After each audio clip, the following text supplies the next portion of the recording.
اتو میں دے رومال دے تلے پیپر لاتھے چارے ہوتا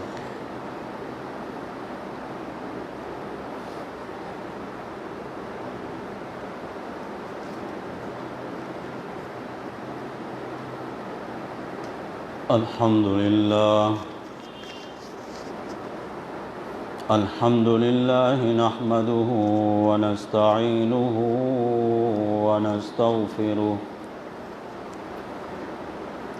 ونستغفره ونؤمن به ونتوكل عليه ونعوذ بالله من شرور أنفسنا ومن سيئات أعمالنا من يهده الله فلا مضل له ومن يضلل فلا هادي له شهادة أن لا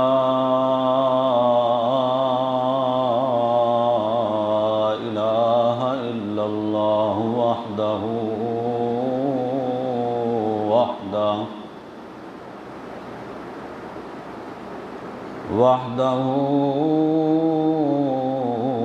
لا شريك له وأشهد أن محمدًا عبده ورسوله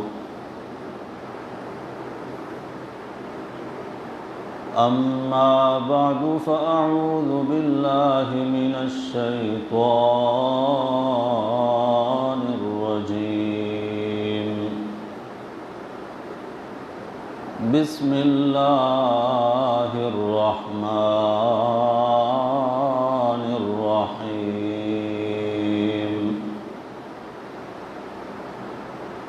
وما يؤمن أكثرهم بالله إلا وهم مشركون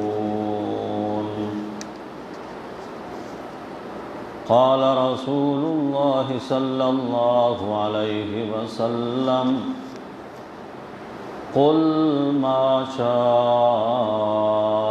الله وحده صدق الله وصدق رسوله النبي الأمين الكريم ونحن على ذلك لمن الشاهدين والشاكرين والحمد لله رب العالمين اللهم صل على محمد وعلى آل محمد كما صليت على إبراهيم وعلى آل إبراهيم إنك حميد مجيد اللهم بارك على محمد وعلى آل محمد كما باركت على إبراهيم وعلى آل إبراهيم إنك حميد مجيد بزرگان محترم، برادران عزیز،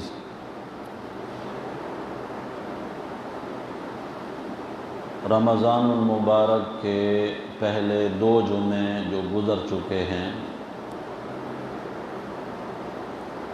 ان میں آپ حضرات نے قرآن مقدس کی مشہور آیت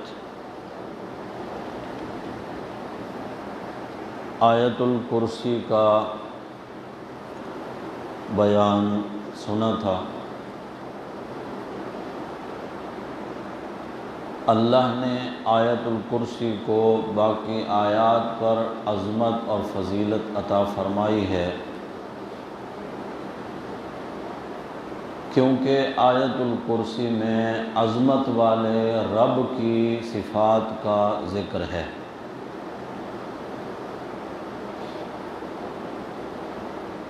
ہم مسلمان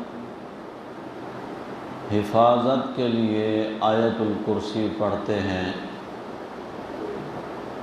یہ بھی پیارے نبی صلی اللہ علیہ وسلم کا بتایا ہوا نسخہ ہے، لیکن اس کے ساتھ ساتھ آیت الکرسی کا مفہوم، ترجمہ، معنی جاننا بہت زیادہ ضروری ہے۔ اس میں ایک اللہ کی ذات کے بارے میں دعویٰ کیا گیا ہے اور اس پر اللہ نے 10 دلائل بیان فرمائے ہیں۔ دعویٰ ہے لا الہ الا ہو، اللہ ہی الہ ہے اور کوئی الہ نہیں۔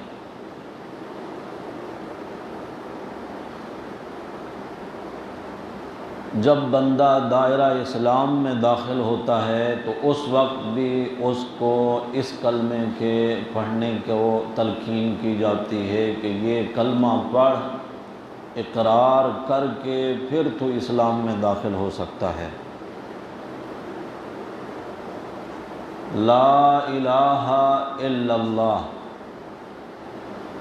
یہ ہمارا کلمہ ہے، اس کو ہم کلمہ توحید بھی کہتے ہیں، کلمہ طیبہ بھی کہتے ہیں۔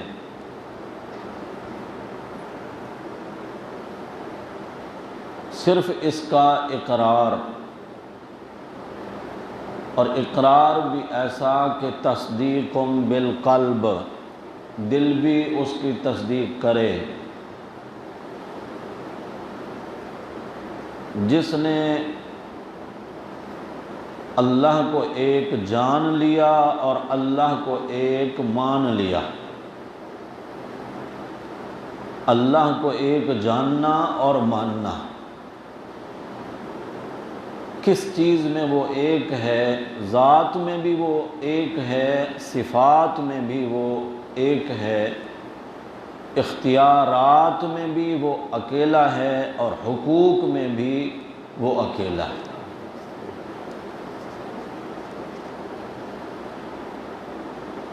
پچھلے دونوں خطبات میں اسی بات کو کچھ کھولنے کی میں نے کوشش کی تھی۔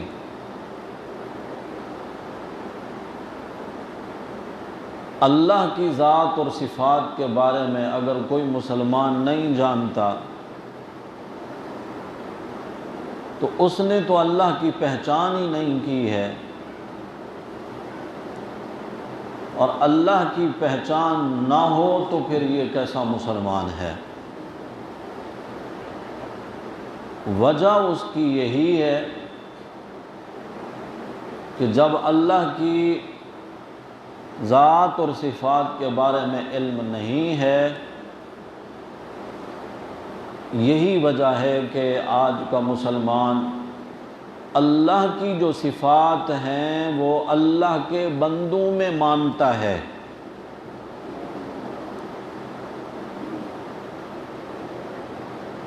اور پھر اس کا مصداق بنتا ہے جو سورہ یوسف میں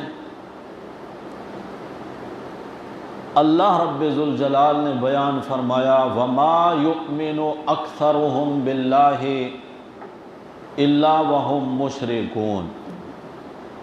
فرمایا بہت سارے ایمان والے، ایماندار کہلانے والے، مومن کہلانے والے مشرک ہیں۔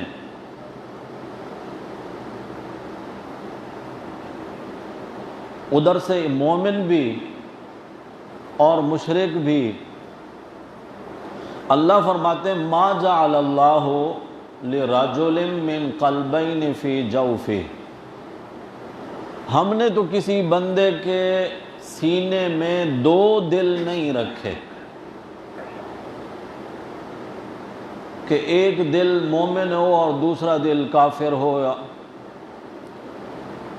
ایمان بھی اسی دل میں ہو اور شرک بھی اسی دل میں ہو، یہ نہیں ہو سکتا۔ دو دل نہیں ہیں اور ایک دل میں ایک ہی چیز سما سکتی ہے، یا ہوگا تو وہ مومن ہوگا یا پھر کافر ہوگا، مومن ہوگا یا پھر منافق ہوگا، مومن ہوگا یا پھر مشرک ہوگا، دونوں چیزیں ایک دل میں نہیں رہ سکتی۔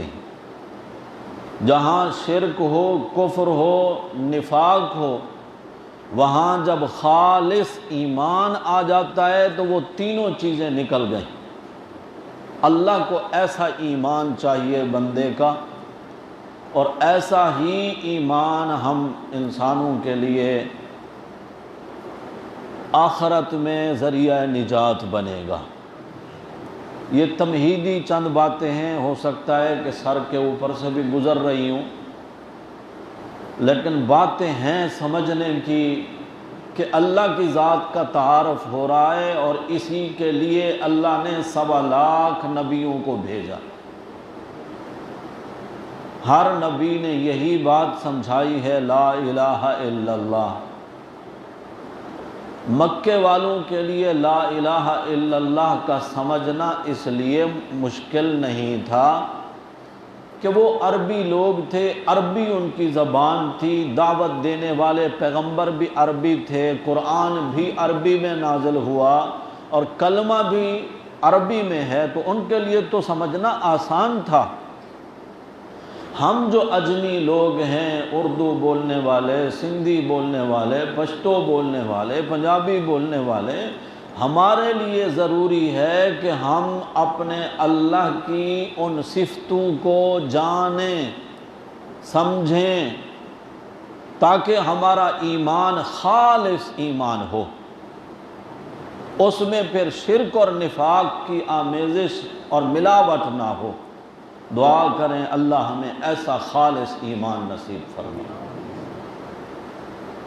ہمارے ہاں کے کچھ مسلمان یہ بھی سمجھتے ہیں کہ شرک صرف یہ ہے کہ بندہ بتوں کے سامنے کھڑا ہو کر ہاتھ باندھ لے، رام رام کرنا شروع کر دے، یا انہی کے سامنے سر جھکا کر سجدے میں گر جائے، وہ کہتے ہیں کہ بس یہ شرک ہے۔ شرک ہوتا ہے بتوں کی پوجا کرنا، اس کے علاوہ اور کوئی کام شرک نہیں ہے۔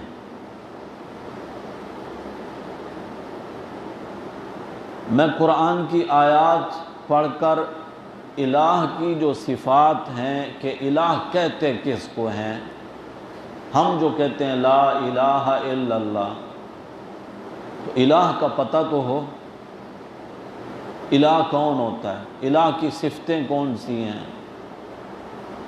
لیکن اس سے پہلے میں پیارے نبی صلی اللہ علیہ وسلم کا فرمان اور حدیث آپ کو سناتا ہوں،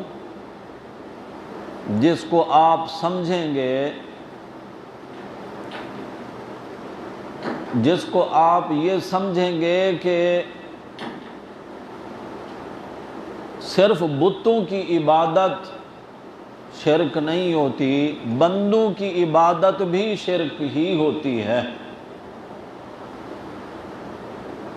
آپ سمجھیں گے نا انشاءاللہ بات کو۔ میرے نبی صلی اللہ علیہ وسلم کی خدمت میں ایک بندہ آیا، گفتگو کر رہا تھا، باتوں باتوں میں وہ کہنے لگا ما شاء اللہ و ما شاء محمد، جو اللہ چاہے اور جو محمد صلی اللہ علیہ وسلم چاہیں۔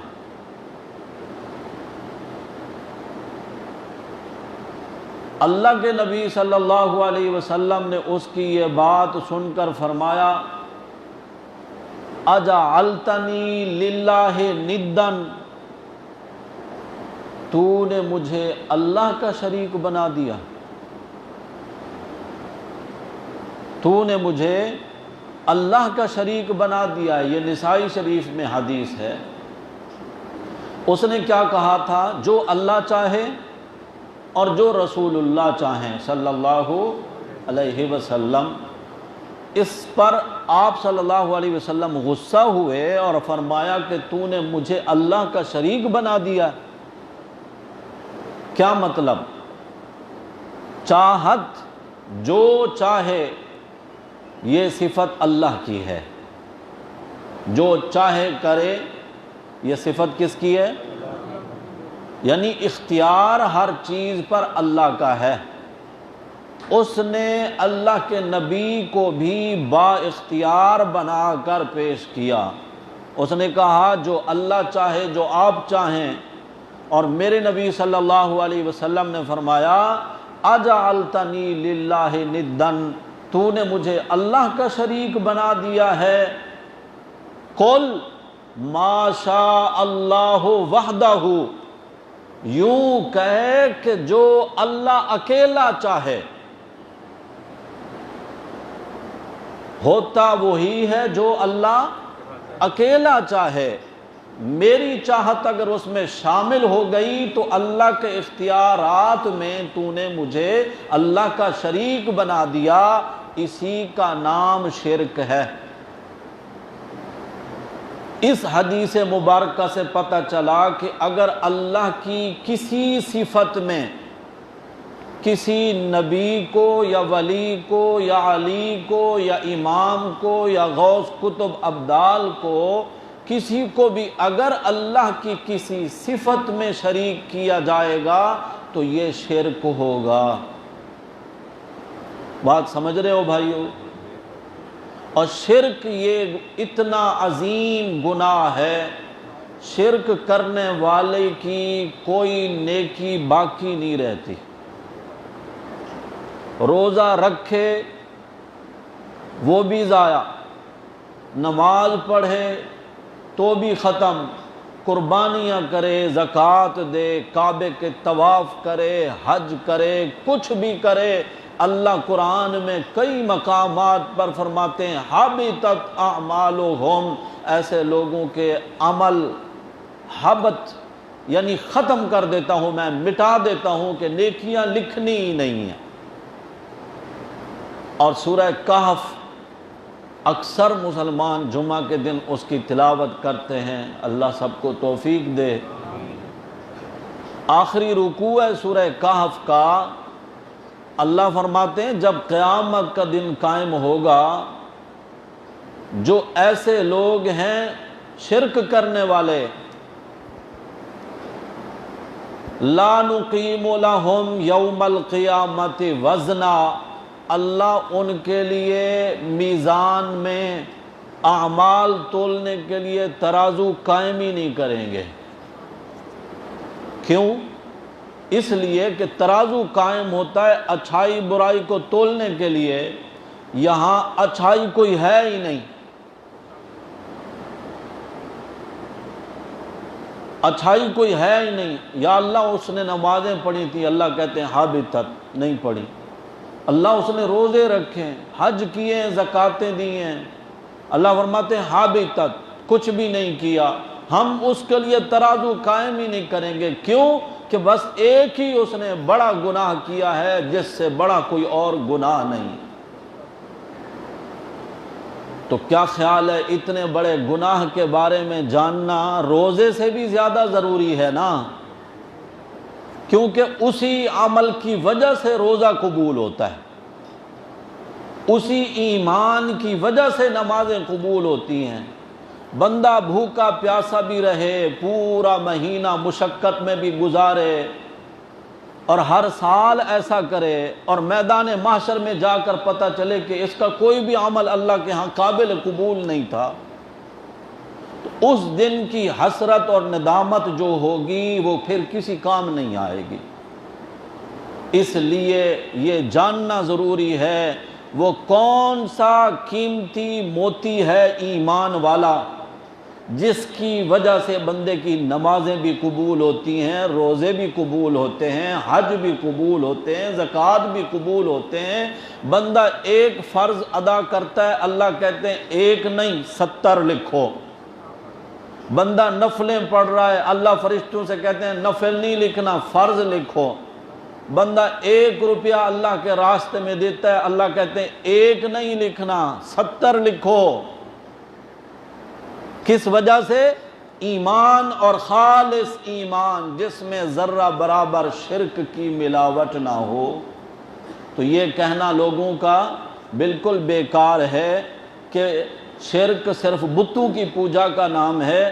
یہاں اللہ کی ایک صفت یعنی اختیارات میں اس بندے نے میرے نبی کو اللہ کا شریک بنایا تو میرے نبی صلی اللہ علیہ وسلم نے فوراً اس کو روکا، تنبیہ فرمائی اور فرمایا کہ کل آج کے بعد یہ جملہ نہیں کہنا کہ جو اللہ چاہیں جو رسول اللہ چاہیں، بلکہ یوں کہنا ہے ما شاء اللہ وحدہ، جو اللہ اکیلا چاہے وہی ہوتا ہے، کیونکہ اللہ کی ذات میں بھی کوئی شریک نہیں، اللہ کی صفات میں بھی کوئی شریک نہیں، اللہ کے اختیارات میں بھی کوئی شریک نہیں۔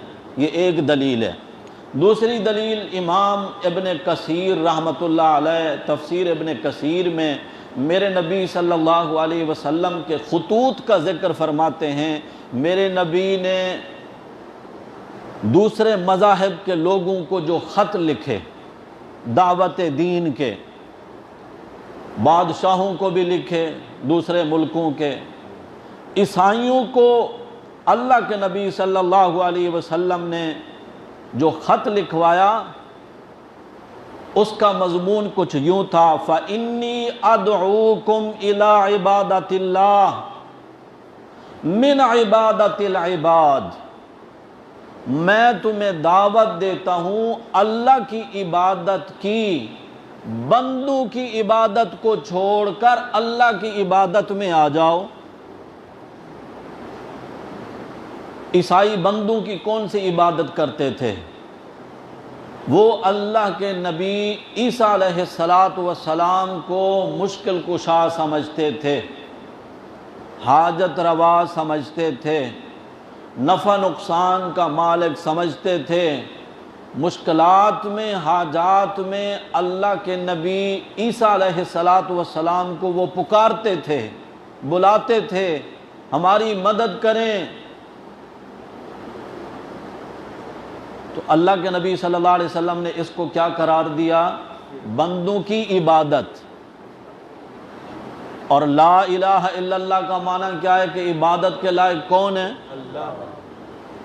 ہمارا جو کلمہ ہے وہ انکار سے شروع ہوتا ہے، لا کوئی نہیں، یہی معنی ہے نا، لا کوئی نہیں، یا اللہ نبی ہیں آپ کہتے ہیں کوئی نہیں، ولی ہیں آپ کہتے ہیں کوئی نہیں، آپ کے پیارے مقرب فرشتے بھی ہیں، جنات بھی ہیں، آپ کہتے ہیں لا کوئی نہیں۔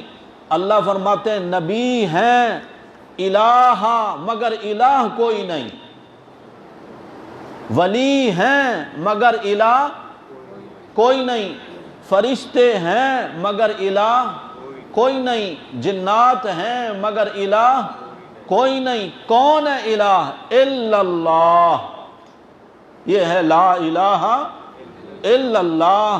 اللہ فرماتے ہیں سب کچھ ہے، ان کی شان، مرتبے، عظمتیں، رفعتیں نبیوں کی بھی مسلم، ولیوں کی بھی مسلم، مگر جو الہ والی یہ صفت ہے اس میں اللہ اکیلا ہے، واحد ہے، یکتا ہے، اس کا کوئی شریک نہیں۔ اب میں آپ کو قرآن کی آیات کے ذریعے یہ 2 حدیثیں میں نے سنائی ہیں، ان سے آپ سمجھ گئے کہ صرف بتوں کی پوجا عبادت اس کا نام شرک نہیں ہے، بلکہ اگر میرے نبی کو بھی اللہ کے اختیارات میں کوئی شریک کرے گا تو یہ بھی شرک ہوگا۔ اگر اللہ کے نبی عیسیٰ علیہ السلام جو کہ اللہ کے بندے ہیں، ان کو بھی اگر کوئی مشکلات حاجات میں پکارے گا تو یہ بھی شرک ہوگا۔ یہ فیصلہ اللہ کے نبی صلی اللہ علیہ وسلم کا فیصلہ ہے۔ سورہ یوسف کے آخری رکوع کی آیت کا میں نے تذکرہ کیا۔ اللہ کہتے ہیں وَمَا يُؤْمِنُ أَكْثَرُهُمْ بِاللَّهِ إِلَّا وَهُمْ مُشْرِكُونَ، بہت سارے کثیر تعداد ہے لوگوں کی ایسی جو اللہ پر ایمان بھی رکھتے ہیں اور شرک بھی کرتے ہیں۔ حوالہ اس لیے دیتا ہوں، گھروں میں جا کر اردو والا ترجمے والا قرآن اٹھا کر اس میں یہ ترجمہ دیکھ لیں گے آپ تو آپ کو عین الیقین حاصل ہوگا۔ اگرچہ آپ کو میری بات پر اعتماد ہے، حق الیقین ہے، عین الیقین جب آپ آنکھوں سے دیکھ لیں گے تو آپ کا ایمان اور زیادہ قوی تر ہو جائے گا۔ اللہ کہتے ہیں بہت سارے ایماندار کہلانے والے، کلمے پڑھنے والے، نمازیں، ایماندار وہی ہوتا ہے نا جو نمازیں پڑھتا ہے، روزے رکھتا ہے، حجیں کرتا ہے، زکاتیں دیتا ہے، قربانیاں کرتا ہے۔ اللہ فرماتے ہیں بہت سارے کثیر تعداد ہے ان کی جو مومن بھی ہیں اور شرک بھی کرتے ہیں۔ وجہ اس کی کیا ہے کہ ہم لا الہ الا اللہ کا معنی نہیں سمجھتے۔ الہ کی صفات کون سی ہیں؟ وہ صفات اللہ کی ذات میں مانے گا تو اللہ کو الہ اس نے بنایا ہے اور سمجھا ہے، وہی صفت اگر کسی اور ذات میں مانے گا تو اس نے اس ذات کو بھی الہ سمجھ لیا۔ سورۃ الاعراف 9ویں پارے میں یہ الفاظ ہیں، قُلْ يَا أَيُّهَا النَّاسِ، اے میرے پیارے نبی محمد الرسول اللہ صلی اللہ علیہ وسلم، آپ اعلان کر کے فرما دیں یا ایھا الناس، اے ساری کائنات کے لوگو۔ جب میرے نبی یہ اعلان فرما رہے تھے اس وقت سے لے کر قیامت تک کے آنے والے ہر بندے کو یہ خطاب ہے، انی رسول اللہ الیکم جمیعا، لوگو میں تم سب کی طرف اللہ کا رسول بن کر آیا ہوں۔ اسی ایک جملے سے ایک بات تو یہ بھی ثابت ہو گئی کہ جب سے اعلان نبوت میرے نبی نے فرمایا اس وقت سے لے کر قیامت تک اب درمیان میں اور کوئی نبی نہیں، نہ جھوٹا نہ سچا، نہ حسین نہ کانا دجال، کوئی بھی نہیں۔ نبوت رسالت اب میرے نبی کی ہے اور قیامت تک کے لیے ہے۔ ختم نبوت کا گویا کہ اس ایک جملے میں اعلان ہے، انی رسول اللہ الیکم جمیعا، لوگوں میں اللہ کا رسول بن کر آیا ہوں تمہارے پاس۔ اللہ کون ہے؟ الذی لہ ملک السماوات والارض لا الہ الا ہوا یحیی ویمیت۔ اللہ وہ ذات ہے جو زمین و آسمان کا بادشاہ ہے، زمین و آسمان میں بادشاہت اسی کی ہے، زندگی اور موت کا مالک بھی وہی ہے۔ یہ صفت ہے لا الہ الا ہو یحیی و یمیت، اللہ کے سوا کوئی عبادت کے لائق نہیں، زندگی دینے والا، زندگی ختم کر کے موت دینے والا۔ یہ صفت کس کی ہے؟ اگر کسی اور کے بارے میں یہ تصور قائم کیا جائے کہ وہ بھی زندگی موت کا مالک ہے، کیا مطلب؟ کہ اس نے بھی مرے ہوں کو زندہ کر دیا، مرے ہوں کو زندہ کر دیا۔ اگر یہ بات کسی بھی شخصیت کے بارے میں مانے گا تو اس نے اللہ کی الہ والی صفت کو نہیں سمجھا ہے۔ اور اگر کوئی مغالطے میں ڈالے کہ عیسیٰ علیہ السلام مردوں کو زندہ نہیں کرتے تھے، ہے نا سوال، وہ بھی تو مردوں کو زندہ کرتے تھے، جبکہ زندگی موت کا مالک اللہ ہے۔ تو اللہ نے 7ویں پارے میں بھی 3 پارے میں بھی خود وضاحت فرما دی کہ جب عیسیٰ علیہ السلام مردوں کو زندہ کرتے تھے تو ان کو کہتے تھے قم بِإِذْنِ اللہ، کس کے حکم سے زندہ ہو؟ میرے حکم سے نہیں، میرا اختیار نہیں، قم بِإِذْنِ اللہ، اللہ کے حکم سے وہ زندہ کرتے تھے، اور اللہ مردے کو زندہ کرتا تھا۔ اور عیسیٰ علیہ السلام کا یہ معجزہ تھا۔ الہ کون ہوتا ہے؟ جس پر توکل کیا جائے، بھروسہ کیا جائے، وہ الہ ہوتا ہے۔ اور توبہ کا قبول کرنے والا، یہ بھی الہ کی صفت ہے، اور اللہ کے سوا الہ کوئی نہیں ہے۔ اس پر بھی قرآن مقدس سورہ رعد کی آیت ہے، قُلْ هُوَ رَبِّي لَا إِلَٰهَ إِلَّا هُوَ، میرے پیغمبر آپ فرما دیں وہ میرا رب لا الہ الا ہو، اس کے سوا کوئی عبادت کے لائق نہیں، علیہ توکلت و الیہ متاب، میں اسی پر بھروسہ کرتا ہوں جو گناہگاروں کی توبہ قبول کرتا ہے۔ یہاں پر بھی ثابت ہوا کہ الہ کی صفت ہے جس پر توکل اور بھروسہ کیا جائے، علیہ توکلت، میں اسی پر بھروسہ کرتا ہوں، لا الہ الا ہو، جس کے سوا کوئی عبادت کے لائق نہیں، یعنی توکل اور بھروسے کے لائق بھی اور کوئی نہیں ہے۔ تیسرے نمبر پر اللہ کون ہے؟ الہ کی صفت کیا ہے؟ الہ کی صفت ہے ہر چیز کا علم رکھنے والا۔ الہ کی صفت ہے، جب کہا جائے گا لا الہ الا اللہ تو آپ کہہ سکتے ہیں کہ کوئی ہر چیز کا جاننے والا نہیں مگر الا اللہ۔ کون جانتا ہے؟ ہر چیز کا علم۔ جملوں پہ غور، ہر چیز کا علم۔ میں قرآن کی آیت پڑھتا ہوں، ہر چیز کا علم تو میرے رب کی صفت اور شان ہے ہی۔ اللہ کے مقابل کوئی ہستی، ایک حقیر مخلوق مکھی کا بھی مکمل علم نہیں رکھتے۔ کوئی ہستی ایک مکھی کے بارے میں نہیں بتا سکتی یہ کب پیدا ہوئی، کب تک زندہ رہے گی، کس خاندان کی ہے، آباء و اجداد اس کے کون سے ہیں، اولادیں اس کی کون سی ہیں، کس سبب سے مرے گی یہ،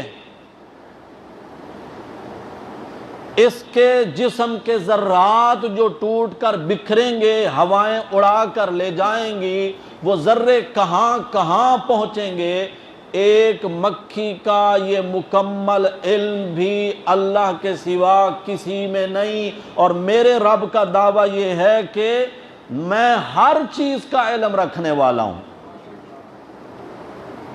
ہر چیز کے علم کے بارے میں جو قرآن میں اللہ نے دعویٰ پیش کیا وہ یہ ہے، انما الہکم اللہ الذی لا الہ الا ہو، لوگو تمہارا الہ اللہ ہے،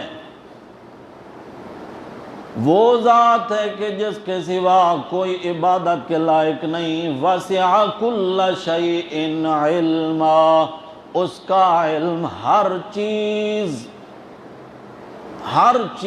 کا علم۔ ایک درخت کے اوپر ہزاروں پتے ہوتے ہیں، ہر سال وہ جھڑتے ہیں، نئے پتے اگتے ہیں، اور میرے رب کا دعویٰ یہ ہے کہ ما تسقط من ورقۃ الا یعلمها، کسی درخت کا کوئی پتا میری مرضی کے بغیر ہلتا بھی نہیں۔ ایک درخت کی بات نہیں کر رہا ہوں، پاکستان کے باغات ہوں، افریقہ کے جنگلات ہوں، کشمیر کے اور سرب فلک پہاڑوں جتنا اونچے درخت ہوں، اللہ فرماتے ہیں ہر درخت کا ہر پتا ما تسقط من ورقۃ الا یعلمها، ہر ایک پتے کا کلی علم، مکمل علم میرے پاس ہے۔ لا حبۃ فی ظلمات الارض، کوئی بھی نہیں جانتا کہ جو گندم کا، جوار اور مکئی کا دانہ کسان نے زمین کی تاریکیوں کے اندر بکھیر دیا ہے، اوپر ہل چلا دیے ہیں، اللہ فرماتے ہیں لا حبۃ فی ظلمات الارض، اس ایک دانے کے بارے میں بھی کوئی نہیں جانتا کہ وہ دانہ کس کیفیت میں پڑا ہوا ہے، الٹا پڑا ہے کہ سیدھا پڑا ہے، میں اللہ اس کو جانتا ہوں۔ وسع ربی کل شیء علما، میرے رب کا علم بڑا وسیع ہے، ہر چیز کا علم رکھتا ہے۔ اگر کسی شخصیت کے بارے میں، ذات کے بارے میں کوئی یہ نظریہ قائم کرے گا کہ وہ بھی ہر چیز جانتے ہیں، تو اس نے اللہ کی صفت الہ میں اس کو شریک کیا ہے، اور اسی کا نام شرک ہے۔ ایک اور مقام ہے، رزق دینے والا کون ہے؟ روزی دینے والا، رزق دینے والا، رزاق، برکتیں دینے والا، یہ صفت کس کی ہے؟ اللہ نے اس کو بھی سورہ فاطر میں 22ویں پارے میں بیان فرمایا کہ جن کو تم اللہ کے سوا الہ اور معبود سمجھتے ہو، حل من خالق غیر اللہ یرزقکم من السماء والارض، یہاں سوال کیا اللہ نے، حل من خالق غیر اللہ، ہے کوئی اللہ کے سوا کوئی اور الہ ایسا کہ یرزقکم من السماء والارض، جو زمین و آسمان سے تمہیں روزی دے؟ حل من خالق غیر اللہ یرزقکم من السماء والارض لا الہ الا ہو، آ گئی وہی صفت کہ اللہ کے سوا کوئی الہ نہیں، یعنی رزق دینے والا کوئی نہیں ہے اللہ کے سوا۔ بادشاہی کس کی ہے اور عبادت کے لائق کون ہے؟ اس کو سورہ یونس میں بیان فرمایا، ذالکم اللہ ربکم، یہ ہے تمہارا اللہ جو تمہارا پالنہار پروردگار ہے، لہ الملک لا الہ الا ہو فانا تصرفون، یہ ہے تمہارا اللہ جو تمہارا پالنہار پروردگار ہے، اسی کی بادشاہت ہے، فَأَنَّا تُصْرَفُونَ، اس اللہ کو چھوڑ کر کہاں پھرے جا رہے ہو، کہاں بہکے جا رہے ہو؟ بادشاہت میں اگر کوئی یہ سمجھے کہ فلاں بادشاہ ہے اور فلاں بادشاہ اور عبادت کے لائق، تو یہ اللہ کی صفت لا الہ الا اللہ جو اس نے پڑھا تھا، اس میں اللہ کا شریک بنا دیا۔ ہمیشہ زندہ رہنے والا، ایسا عبادت کے لائق کہ جس کو مدد کے لیے پکارا جائے، وہ کون ہے؟ یہ صفت بھی الہ کی ہے۔ سورہ زمر ہے، سورہ مومن 24ویں پارے میں، هو الحی لا الہ الا ہو فادعوہ مخلصین لہ الدین، هو الحی، وہ اکیلا ہی ہے ہمیشہ زندہ رہنے والا،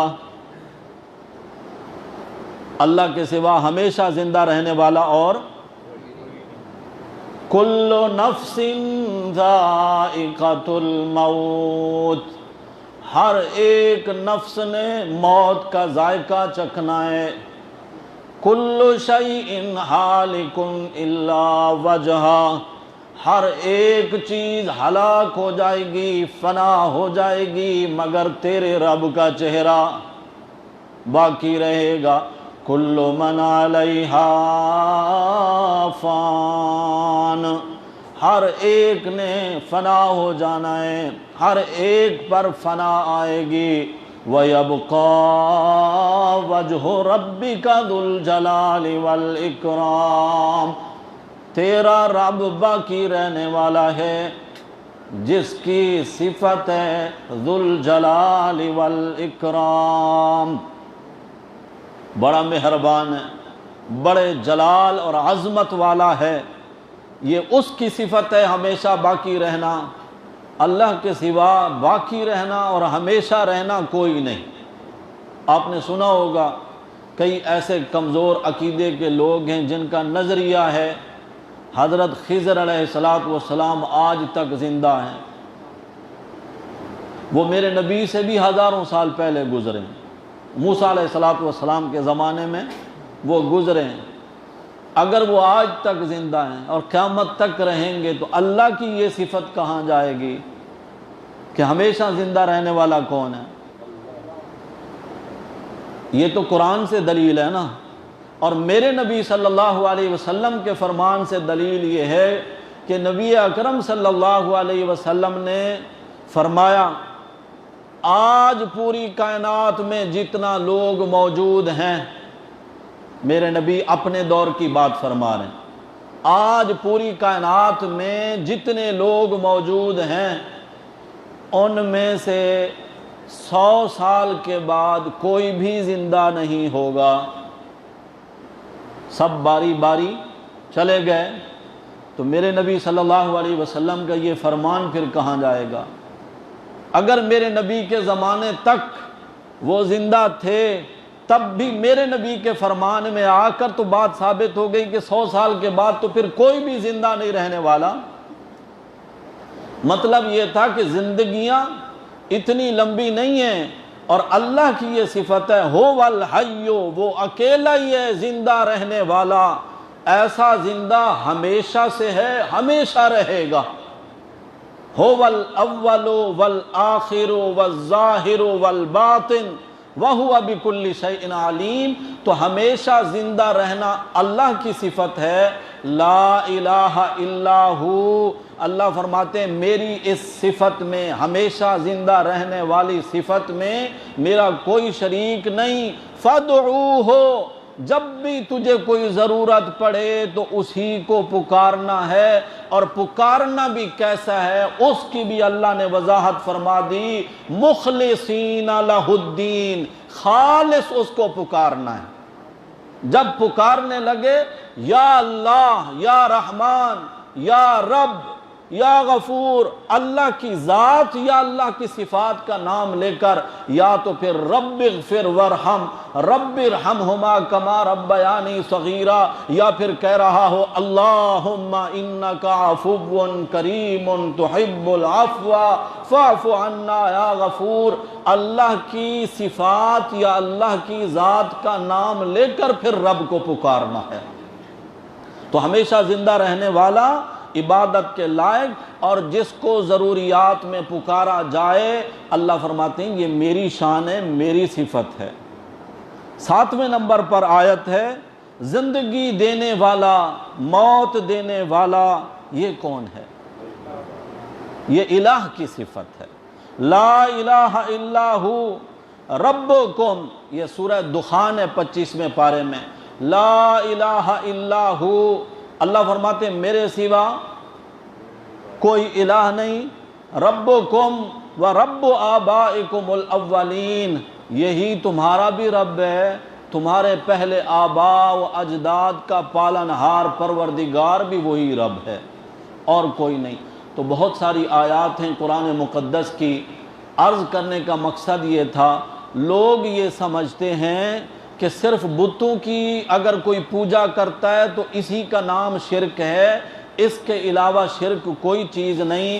اس پر میں نے 2 حدیثیں آپ کے سامنے پیش کی. ایک نسائی شریف کی حدیث کہ میرے نبی صلی اللہ علیہ وسلم کی خدمت میں ایک بندہ آیا اور اس کے منہ سے یہ بات نکل گئی کہ ما شاء اللہ و ما شاء محمد، جو اللہ چاہیں اور جو محمد الرسول اللہ صلی اللہ علیہ وسلم چاہیں. اللہ کے نبی صلی اللہ علیہ وسلم نے اس کو ڈانٹا، فرمایا اجعلتنی للہ ندن، تو نے مجھے اللہ کا شریک بنا دیا ہے. میں چاہوں اللہ کے سامنے، چاہت صرف اللہ کی ہے، اختیارات صرف اللہ کے ہیں. میرے نبی نے فرمایا قل، اب اگر جب بھی بات کرنی ہے تو کہا کر ما شاء اللہ وحدہ، جو اللہ اکیلا چاہے وہی ہوتا ہے.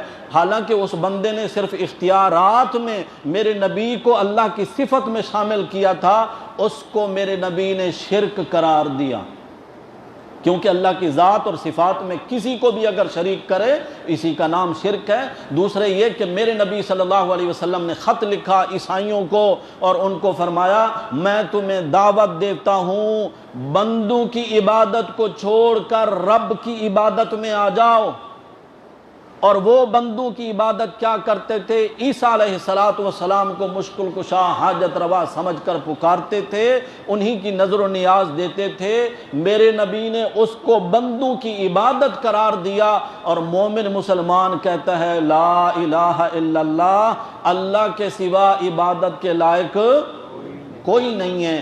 اگر اس طرح کا خالص ایمان ہوگا تو میرے بھائیوں پھر نمازیں بھی قبول ہوں گی، پھر حج بھی قبول ہوں گے، پھر زکاتیں بھی قبول ہوں گی، پھر روزے رکھنا بھی کام آئے گا. اور اگر اس طرح کا کامل ایمان نہیں ہے تو پھر کعبۃ اللہ کے حج ابو جہل نے بھی بہت سارے کیے، انہوں نے طواف بھی کیے. لبیک اللہم لبیک لبیک لا شریک لک لبیک، یہ الفاظ ابو جہل بھی کہتا تھا، قربانیاں بھی کرتا تھا، حاجیوں کی خدمت بھی کرتا تھا.